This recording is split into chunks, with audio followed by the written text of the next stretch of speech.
In this session, we do like to have a bit of a review of any of the industry updates that might potentially be impacting us within our businesses. And I'll also talk through some of the new releases of what's come and what's coming in terms of MYOB Exo. Firstly, just moving on through industry updates, some of you may well be aware of the taxable payments reporting system. Just highlighting the fact that there have been some significant changes around this. In some respects, it's all a little too late. I think the TPAR for last year was due on the 28th of August. If you're looking at this slide now and going, whoops, don't forget to get back to it. Of course, it is supported within MYOB Exo. It is a piece of reporting that's required to building and construction services, courier, cleaning, road freight, security, investigation, surveillance, and IT services. It just keeps getting broader and broader for those organisations in Australia. Of course, there were some issues around significant changes that the ATO made. We saw some protocol changes as well as some interface format changes. To support that, you do need to be running 2022.3 or later for the current reporting period. For those of you that are in Australia, the payment times reporting scheme is also a new piece of required reporting that has been introduced by the Australian government. The scheme is essentially about having larger organisations and larger government enterprises with a total annual income in excess of 100 million reporting on their small business suppliers' payment terms and times. In essence, it really is about introducing some transparency around those reporting requirements, giving small businesses some insight into the payment times being provided by larger organisations. Of course, there is some hope that the increase of visibility will just ensure that there's better payment times across the value chain. Of course, very important for a lot of our organisations. Of course, this reporting requirement is supported in Exo 2021.2. So if you do have revenues in excess of 100 million and are working within the Australian region, please do be aware that that is available for you. Security of Payments Act is a new piece of state-based legislation introduced in Australia.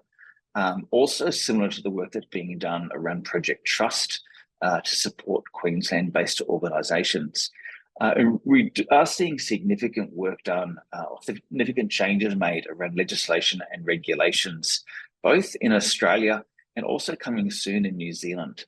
I think this area of construction is certainly getting some significant focus at the moment. We have seen some issues in this industry. We are seeing, unfortunately, quite a number of insolvencies, quite a lot of issues in the industry around warranties to the consumer. And so there's a big focal point within both Australia and New Zealand on how to improve the way in which those industries are managed. The first one we've seen here is the Security of Payments Act, which is about increasing the visibility and the transparency of payments between construction companies and their contractors. In essence, providing a structure around the submission and management of payment claims. If a construction company agrees with a submitted payment claim from a contractor, there's either a requirement to pay that fully claimed amount on the due date or before, or if they don't agree with the claimed amount, actually providing the claimant with a payment schedule that describes what that payment schedule looks like and why there might be a difference from the claimed amount. That is a significant change and really lays in a similar way to the changes we're seeing around the Project Trust regulations in Queensland. If you do have requirements around construction, around the Security of Payments Act and some of those impending regulatory changes, please just do reach out to your partner. There are some customizations that we provide around Exo to meet some of those reporting requirements. Of course, e-invoicing has been something that we've been talking about since 2019. Of course, with COVID, it all got a little bit pushed back in terms of priorities, but we are starting to see a bit of a groundswell of activity again around the focus on e-invoicing. We have seen an international standard, the Peephole framework, adopted for e-invoicing, which is used across a broad array of organisations. We've seen both Australian and New Zealand governments really pushing e-invoicing. In Australia, we've seen the mandate of invoicing for all Commonwealth agencies back as of 1st July 2022. In New Zealand, we've seen a significant uptake, even between the last two user groups. In March 2023, we saw just under 7,500 organisations registered for e-invoicing. When I last updated these slides, it was about 9,900. And having a brief look last night, I can see, as of the last update on the IRD site, about 10,193 organisations registered for e-invoicing. So we are starting to see a bit of a groundswell of activity around that. There is a good e-invoicing report on the IRD site that gets updated monthly, that also just updates in terms of the adoption of e-invoicing and the number of transactions that are being processed through those organisations that support e-invoicing. Of course, e-invoicing is only useful if we all get in and get behind it.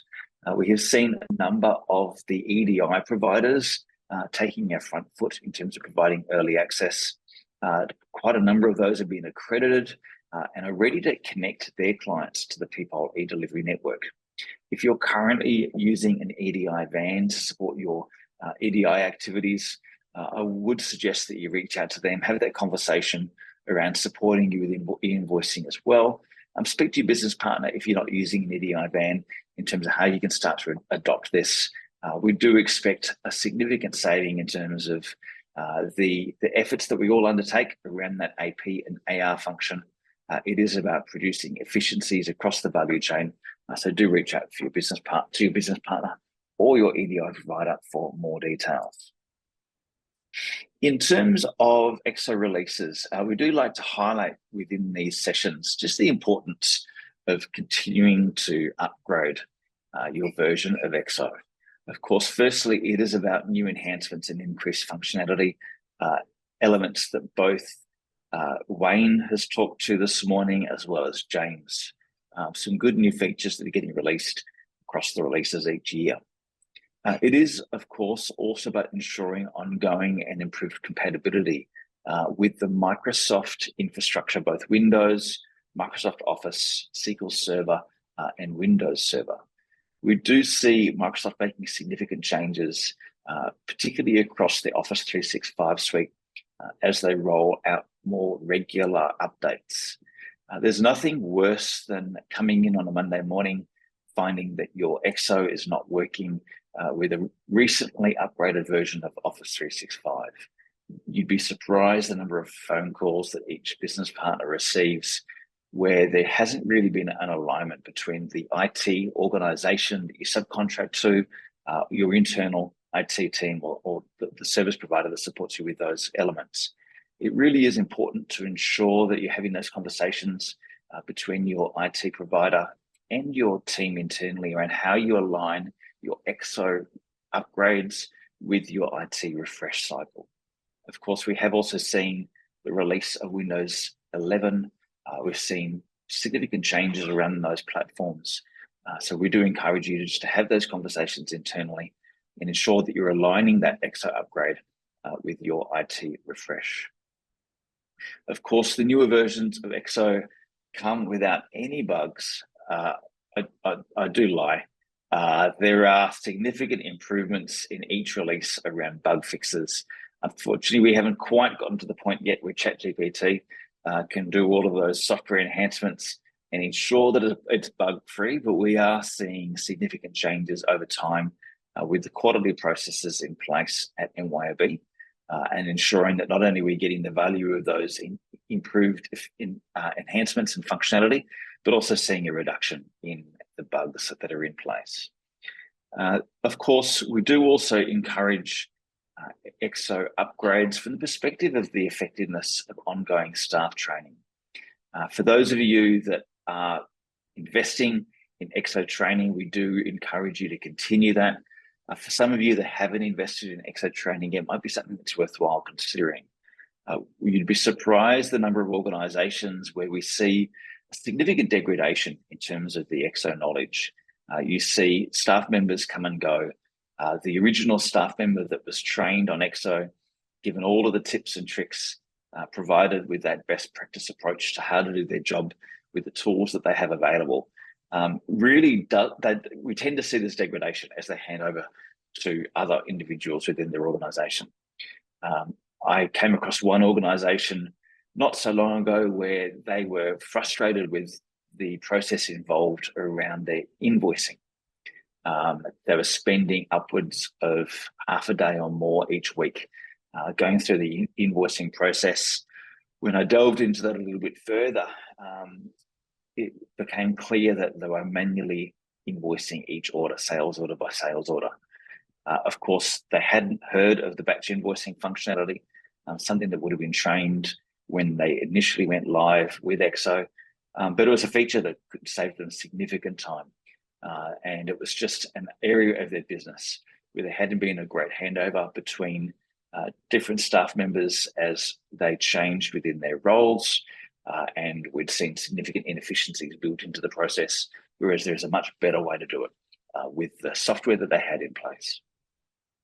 It is also about ensuring ongoing MYOB support. MYOB does have a 2-year rolling support window for versions of Exo. So the oldest release of Exo that's currently supported is 2021.3, released on the 2nd of November 2021, with this support end date being the 2nd of November 2023. In terms of releases, we typically see anywhere from 3 to 5 releases each year, with a variety of features and enhancements being introduced. I'm not going to go into any detail in particular around these releases, just to highlight some of the features that are here.